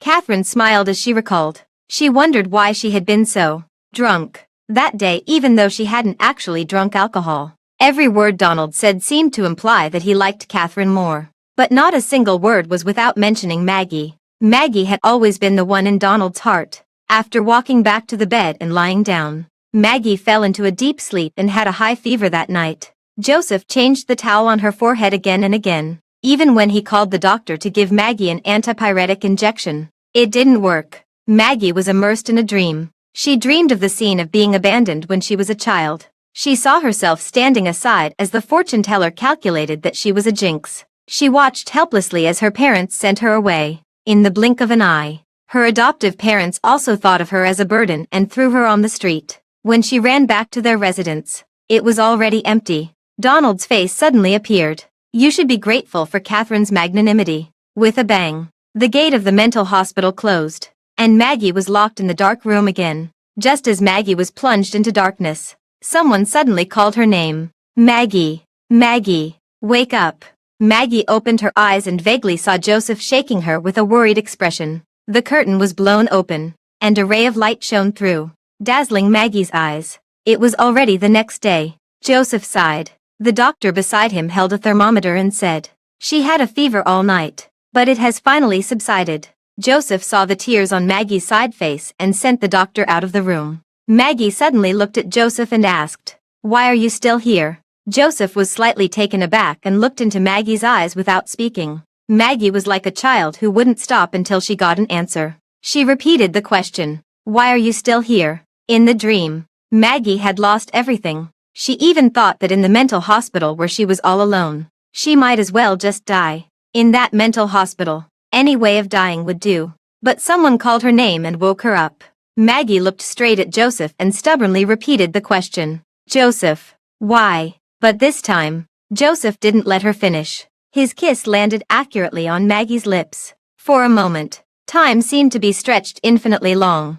Joseph didn't wait for Maggie's resistance. Instead, Maggie reached out and hugged him. The two deepened the kiss until they were out of breath. Then Maggie pushed Joseph away and gasped while half grabbing his collar. Neither of them said anything. After a while, they both calmed down. Joseph smiled softly. "You're lying. You obviously like me." Maggie knew that Joseph was referring to the conversation between her and grandmother in the hospital stairwell that day. Thinking of this, Maggie suddenly calmed down. She pushed Joseph's shoulders away a little. "About this matter, I think I still need to consider it." Joseph's expression changed instantly, and he asked in confusion, "Why? You want to renege on it after we've kissed?" Maggie gave an awkward smile. "I just think it's really sorry for grandmother." The originally harmonious Hamilton family had the two brothers alienated because of her, breaking off the engagement with Donald and then being with Joseph. This was not easy for grandmother, who cared so much about the reputation of the Hamilton family.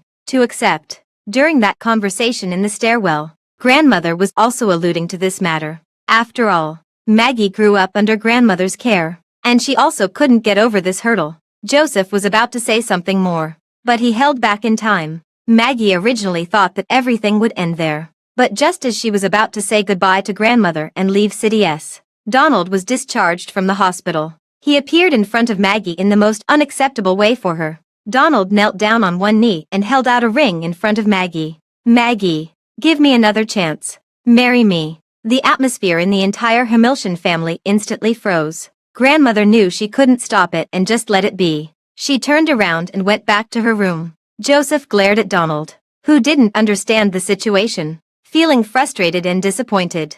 Maggie closed her eyes and took a long time to calm down before slowly opening her eyes and pulling Donald away alone. Finally, they reached a place where it seemed less likely to be eavesdropped on. Maggie let go of the hand that they were holding. Looking at the ring, Maggie told the truth. I already made it very clear in the hospital last time. Donald still maintained a decent smile. Maggie, give me another chance. This time there's no Catherine. I will trust you without reservation. If you want any compensation, I will give it to you. It's too late. Maggie mercilessly exposed all the truths. The problem between us is not just Catherine. What else don't you understand? Maggie seemed to be resigned to the situation. For 3 years. How many times could you have come to see me? Even just once. Could anyone really stop you? Young Master Hamilton, why did it take you 3 years to find the surveillance video? Why? Donald. Donald didn't repent and still just begged for a chance. It's all in the past.